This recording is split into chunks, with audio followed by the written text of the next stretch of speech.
Hola chicos, eh, paso a explicar en este video una temática que vamos a trabajar esta semana, que es parte ya de la primera unidad de trabajo del programa de este año, que se llama Crisis, Totalitarismo y Guerra en el siglo XX, desafíos para Chile y el mundo. Eh, Nosotros ya trabajamos en lo que fue el primer gran conflicto global que existió en el mundo, que es la Primera Guerra Mundial, y sus efectos, efectos que son importantes y que dan pie a un periodo inmediatamente después de la guerra que se llamó entreguerras, donde se fueron generando distintas situaciones que comenzaron a anticipar la existencia de un posible futuro conflicto. Una de ellas fueron las, digamos, condiciones que se le entregaron a Alemania cuando firma los tratados de paz, sobre todo el Tratado de Versalles, donde se le responsabiliza a Alemania principalmente por la guerra y por lo tanto se le entregan condiciones muy complejas de cumplir, muy duras, que de cierta forma no fueron cumplidas por Alemania. El periodo que vamos a trabajar esta semana es la década de 1920 en Estados Unidos principalmente, que lo dividimos en dos partes, el inicio de la década de 1920, perdón, y el final de la década de 1920. El yin y el yang, porque comenzamos los años 20 en Estados Unidos eh, con una, con un optimismo tremendo, con un auge de distintas artes, de distintas industrias, del consumo, que se le llamó los locos años 20 o los felices años 20, ya la fuente lo nombra de las dos formas y ambas están correctas. Y terminamos la década de 1920 con la crisis de 1929, que es una crisis económica, pero que tuvo impactos en todas las esferas del país, y no tan solo en Estados Unidos, sino que se transformó en una crisis global por la importancia que tenía este país. ¿Ya? Eh, Contextualicemos un poquito con el final de la Primera Guerra Mundial o de la Gran Guerra. La Gran Guerra cambió el mapa europeo completo. Se eliminó el Imperio Austrohúngaro, se dividió en una serie de países. eh, Alemania perdió territorios. eh, la zona de los Balcanes, conflictos nuevamente, hay una zona conflictiva. eh, la eliminación de los grandes imperios centrales, Alemania, el Imperio Austrohúngaro, el Imperio Otomano, que ya está desaparecido y que siguió en crisis. Turquía, ahora conocido. Eh, es un periodo de cambios en Europa y los europeos se encontraron con un problema terminada la Primera Guerra Mundial, perdón. Eh, los distintos países quedaron, sobre todo los que tuvieron una participación más importante acá, quedaron destruidos. Alemania, Francia, principalmente, quedaron destruidos. Fueron escenarios de guerra y sufrieron la destrucción de campos, de ciudades, de industria, etcétera. Y se encontraron con que, por lo tanto, ya Europa como continente había perdido la hegemonía, el control del mundo, y ya no era la principal potencia. Ahora lo era Estados Unidos, que finalmente tenía una industria tan potente que terminó empujando hacia el triunfo en la guerra y que además tenía el soporte económico para poder comenzar a financiar la reconstrucción de Europa, ya a través de préstamos, ¿ya? Entonces los países europeos comenzaron a endeudarse con Estados Unidos en grandes cantidades. Estamos hablando de 1920. Hoy día, por ejemplo, el Reino Unido, casi 5.000 millones de dólares de la época, una cantidad importante de dinero, que demostraba principalmente que ya el Reino Unido ya no era la principal potencia del mundo, porque se estaba endeudando con otro país en una cantidad de dinero impresionante. O sea, Estados Unidos ahora sí era la principal potencia del mundo en toda su forma. Eh, y desde el final de la guerra hacia adelante, Estados Unidos no hizo más que crecer. ¿Ya? No hizo más que crecer porque comenzó a prestar dinero, comenzó a invertir en la reconstrucción de los países europeos y eso hacía que los países europeos comenzaran a depender económicamente de Estados Unidos. Entonces nos encontramos con un país que tenía unas condiciones económicas importantes. El Tratado de Versalles, como les decía, hizo responsable a Alemania de la guerra y de los costos, por ejemplo, y por lo tanto trajo consigo una serie de consecuencias para este país: entregar territorios, entregar indemnizaciones, reducir drásticamente su ejército, entre otras, ¿ya? Eso hace que Alemania entre en una crisis económica tremenda, la crisis económica más grande que ha existido en la historia probablemente. Eh, y por lo tanto también se ve obligada a recurrir a Estados Unidos, principal prestamista del mundo, en un círculo vicioso más o menos que se grafica en la imagen: Estados Unidos prestándole dinero a Alemania para que Alemania le pague a Gran Bretaña y a Francia, sí, bien digo, las condiciones que se le entregaron en la guerra. Y estos países que hacían con ese dinero, que había sido prestado por Estados Unidos, lo utilizaban para pagar los préstamos que Estados Unidos le había dado. O sea, el dinero, el círculo del dinero, del capital, siempre llegaba a Estados Unidos. O sea, Estados Unidos tenía el control prácticamente de estas economías europeas, no tan solo de la alemana, ¿ya? Internamente en Estados Unidos existía una confianza tremenda en el sistema que ellos habían generado, en el capitalismo. Había una confianza porque se veía riqueza, se veía prosperidad, avances. Esta forma de vida americana, del American Way of Life, eh, o la vida americana, comenzó a masificarse. Comenzaron a masificarse los bienes de consumo, comenzaron a consumir automóviles, electrodomésticos, la radio, eh, los, los tocadiscos o perdón, los tocadores de vinilo. En fin, comenzaron a masificarse el uso de los recursos electrónicos, de los automóviles principalmente, vale decir, de la industria, eh, enfocadas a las lógicas productivas que se transformaron en Estados Unidos. Vienen estas ideas de la producción en serie, que hablamos del Fordismo, donde, como podemos ver en la imagen de acá, cada obrero se encarga de una función en particular en la fábrica, vale decir, que es una fábrica de autos. eh, Vale decir, hay un obrero que se encarga de pintar, hay otro que se encarga de poner el chasis, hay otro que se encarga de poner el volante, en fin. Cada obrero se va especializando en una función, y por lo tanto la producción va avanzando en cadena. Un obrero realiza su tarea, una vez que termina su tarea, avanza para que el obrero siguiente realice la tarea siguiente, y así hasta llegar a completar un producto, que en este caso sería el automóvil, ¿ya? El Taylorismo, que viene a hablar de la necesidad de especialización de los obreros, de que los obreros tenían que especializarse no en una tarea pequeña, sino que obtener un valor más calificado de la gente que trabajaba en la fábrica. Y eso sí implicaba mayor costo, al contrario de un obrero poco calificado, como lo planteaba el dueño de la Ford, y pagar menos salario, ¿ya? Pero en fin, nuevas formas de producción que lo que trajeron como consecuencia fue el aumento de la producción. O sea, Estados Unidos comenzó a producir tantos bienes que eh, tuvieron que venderlo, y eso hace que los bienes comenzaran a masificarse dentro del país. O sea, que todos pudieran tener acceso a ciertos bienes y servicios dentro del país.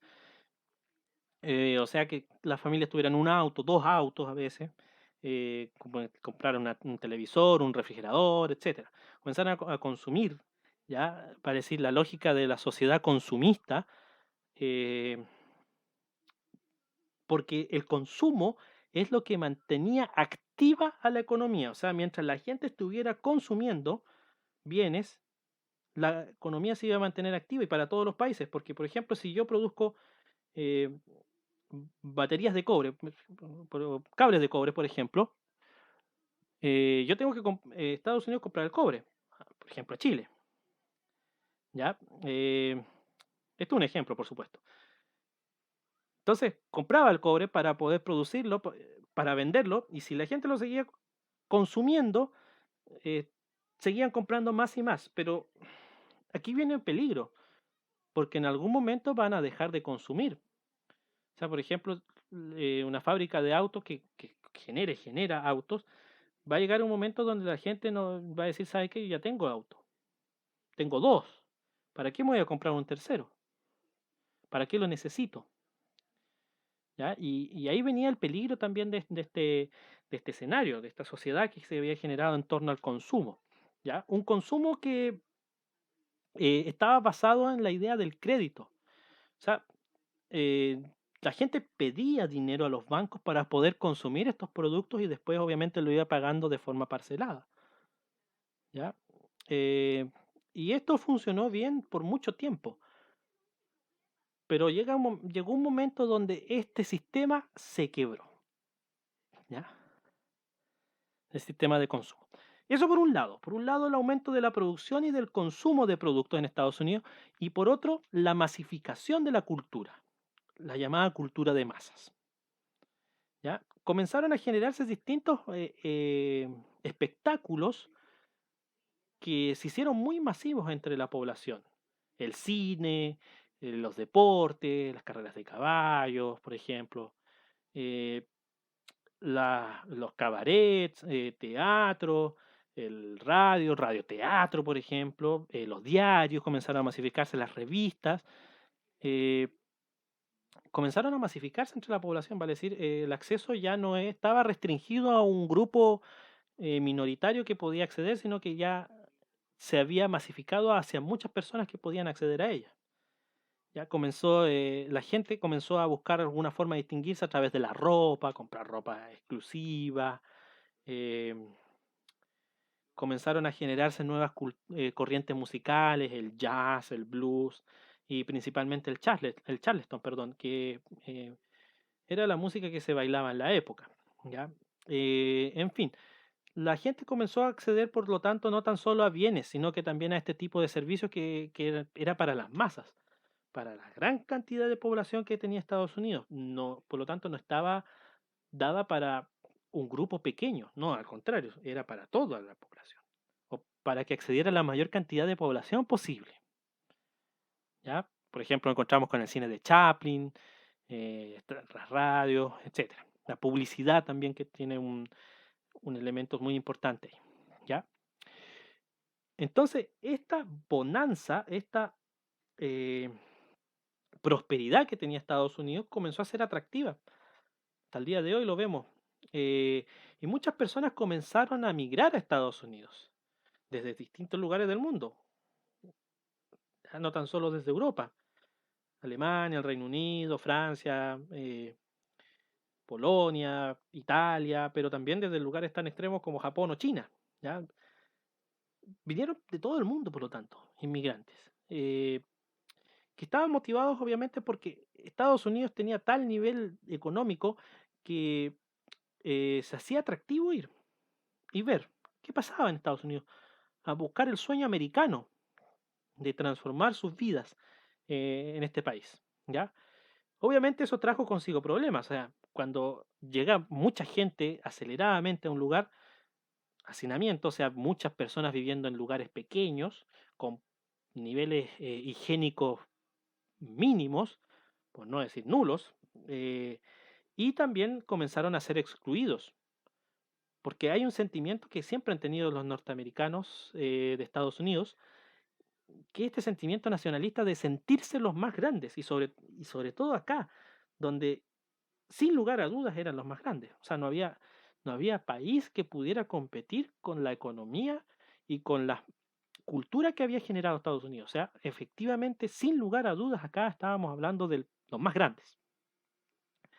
Surge el racismo y la xenofobia. Por ejemplo, en la imagen que vemos acá, tenemos un grupo racista que hasta el día de hoy hay ciertas células en Estados Unidos que se llama el Ku Klux Klan, que eh, es un grupo supremacista blanco, o sea, de blancos, o sea, que los blancos son superiores en este caso a los negros.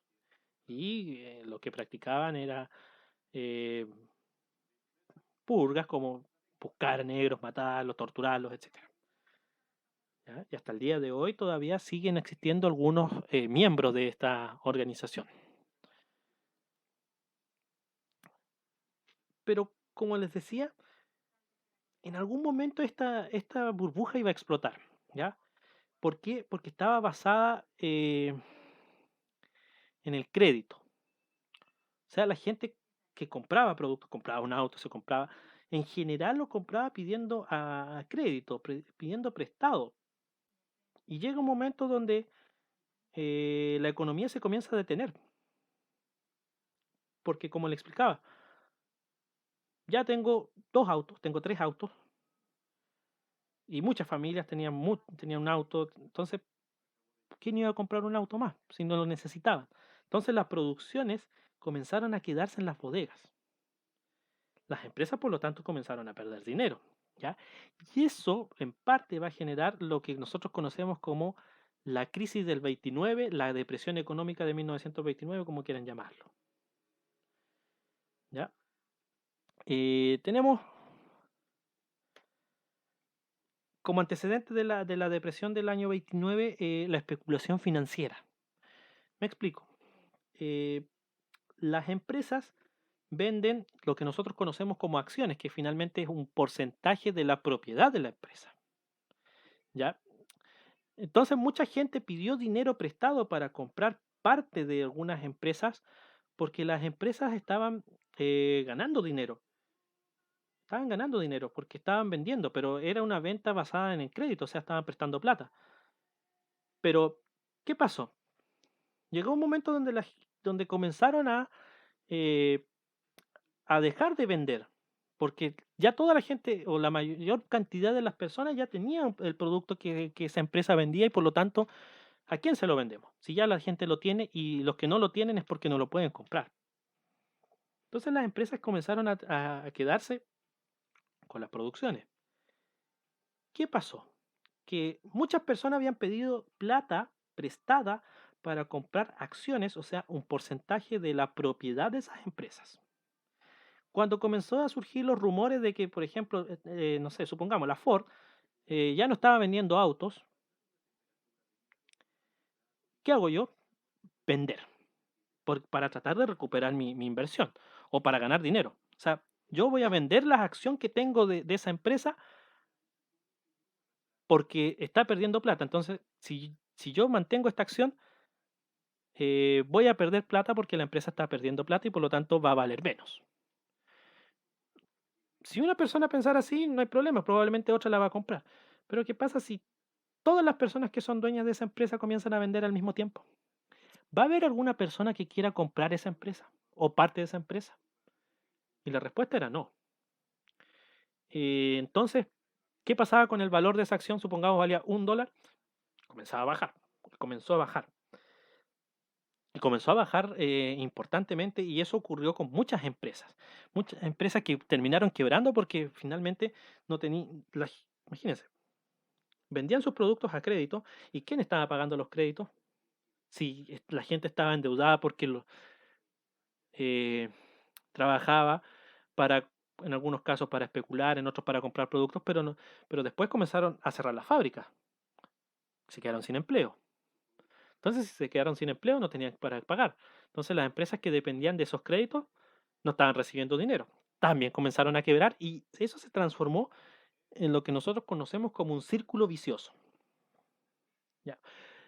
Segundo punto, tiene que ver con que eh, la industria de los trenes comenzó a estancarse, comenzó ya a llegar a su límite de crecimiento y la del carbón también.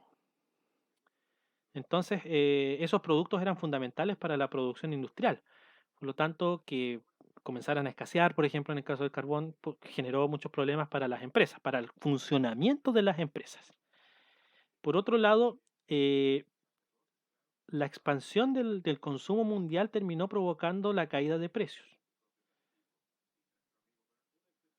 porque la demanda de productos a nivel mundial comenzó a aumentar y eso hace que eh, comenzaran a competir para obtener precios mejores y eso terminaba provocando que las empresas tuvieran que bajar e incluso vender a veces a precios que no les eran competitivos. Y si a eso le sumamos que también tenemos una crisis agrícola, las cosechas fueron malísimas en los años previos, tenemos un escenario complejo económico, ¿ya? Que terminó provocando principalmente una crisis, que, que la vemos como les decía, en un círculo vicioso, que terminó afectando a todo el mundo, a todo el mundo. Porque Estados Unidos era el principal comprador de materias primas en el mundo. Entonces, si el Estados Unidos entra en crisis y sus empresas entran en crisis, ¿a quién van a proteger primero? ¿Al exterior? ¿A los países de afuera? ¿O a Estados Unidos? La respuesta es bastante obvia. Entonces, Estados Unidos dejó de comprar productos prácticamente a los demás países del mundo, con la idea de que eh, se pudiera proteger la inversión norteamericana. Por ejemplo, Chile vendía salitre y llegó un momento donde Chile no le vendió ningún gramo de salitre a Estados Unidos, prácticamente. Por lo tanto, eso terminó afectando obviamente a todos los países del mundo que dependían de la compra de bienes que hacía Estados Unidos. Eh, por otro lado, Estados Unidos tenía invertido mucho dinero en Europa, como les comentaba, había prestado mucha plata a los europeos para que pudieran reconstruir. Entonces, cuando comienza esta crisis, Estados Unidos lo que trata de hacer es de recuperar sus inversiones. Al recuperar los dineros invertidos, los bancos que tenían esos dineros y que habían recibido esos préstamos de Estados Unidos comenzaron a quebrar de forma inmediata, porque Estados Unidos dijo, ¿sabe qué? Yo necesito que me devuelvan lo que invertí acá, y al Estados Unidos pedir esa inversión hacía que los bancos quedaran sin dinero y quebraran, ¿ya? Entonces, el sistema financiero de Estados Unidos, que había colapsado, también hizo colapsar posteriormente los sistemas financieros europeos. Comenzaron a cerrar las empresas eh, y eso generó desempleo. Vale decir, es un tema lógico, si una empresa cierra va a dejar a gente desempleada, pero eso termina provocando un círculo, un efecto dominó. Si cierran empresas, los desempleados obviamente van a quedar sin dinero para consumir. Si no hay consumo, las empresas siguen sin vender y por lo tanto más empresas van a ir cerrando y se comienza a aumentar el círculo, ¿ya? Hasta el punto de que el consumo era mínimo, ¿ya? Y como nadie estaba consumiendo, ni Europa, ni América, ni Estados Unidos, ni nadie encontraba dónde vender sus productos, ¿ya? Entonces, esta crisis, por lo tanto, que partió en Estados Unidos, terminó afectando a todo el mundo. No tan solo a Estados Unidos, sino que a Europa, a América.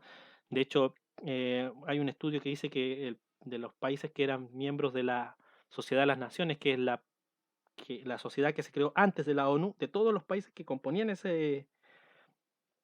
sociedad, perdón, el más afectado fue Chile. Por eso le decía, se genera un círculo vicioso. Eh, los bancos se van a la quiebra, los productos se venden a precios mínimos. La idea es tratar de recuperar lo que se pueda, pero aún así la gente no consumía. Las empresas cerrando, desempleo, menos consumo aún, y eso generó la quiebra de buena parte de los empresarios a nivel Estados Unidos y también en otros países del mundo. Trajo, por lo tanto, consecuencias, y consecuencias graves. En lo social, desempleo, descenso de la natalidad, porque la gente no tenía la más mínima intención, en los que podían obviamente, de traer a niños a este escenario tan complejo, a vivir a este escenario. ¿Ya? Por lo tanto, comenzó a disminuir la natalidad, aumentó la desigualdad porque obviamente las personas quedaron prácticamente en la calle en algunos casos y obviamente también hubieron algunos que a pesar de todo también tenían un buen pasar. No eran muchos, pero habían algunos, principalmente los empresarios. Pero aquí viene una consecuencia que va a ser un caldo de cultivo que va a terminar provocando de cierta forma la Segunda Guerra Mundial, entre tantas otras cosas, que es, comienzan a ver que el sistema que Estados Unidos tenía se caía, no funcionaba. Entonces los países comenzaron a buscar alternativas, es decir, que, bueno, si el modelo de Estados Unidos no funciona, ¿cómo podemos nosotros buscar la forma de lograr que funcione nuestro sistema? ¿O qué sistema nos va a funcionar? Comenzaron en esa búsqueda y sí comienzan a surgir los totalitarismos, o sea, los gobiernos personales. Y uno en particular que es el más importante de la época, que es el nazismo. Aquí vemos a Hitler acompañado de Benito Mussolini, que era el dictador italiano que generó un sistema también, pero antes, que se llamó el fascismo. ¿Ya? También en Estados Unidos comienzan a surgir críticas al sistema capitalista y viene un caballero que se llama John Maynard Keynes, que plantea que el Estado debe meterse en la economía, o sea, no lo que estaba pasando ahora, que el Estado no tenía ninguna intervención en la economía, no, el Estado debía tener un papel, por lo tanto debía, sin dejar de ser capitalista, el Estado debía comenzar a invertir dentro de, ¿ya? Y por lo tanto los países tuvieron que enfrentarse, porque las democracias se vieron en peligro. En algunos casos sobrevivieron, como en Estados Unidos, y en otros no, como en Alemania, ¿ya? Eh, por lo tanto, la Gran Depresión fue una de las crisis mundiales más grandes y la primera gran crisis que vivíamos en un mundo ya interconectado de cierta forma, donde Estados Unidos ya de forma económica había comenzado a conectar al mundo en una relación de dependencia, ya porque muchos países dependían de lo que hiciera Estados Unidos. Y esta crisis, por lo tanto, generó este efecto dominó donde cayó Estados Unidos y comenzaron a caer todos los demás países que estaban dependiendo de ellos. Bien, cualquier duda, situación que puedan comentar, eh, correo o cualquier otro medio, comentarios, etcétera, no hay ningún problema. Pueden hacer aquí los comentarios en el correo. Muchas gracias, chicos, por la atención. Espero que les ayude y hasta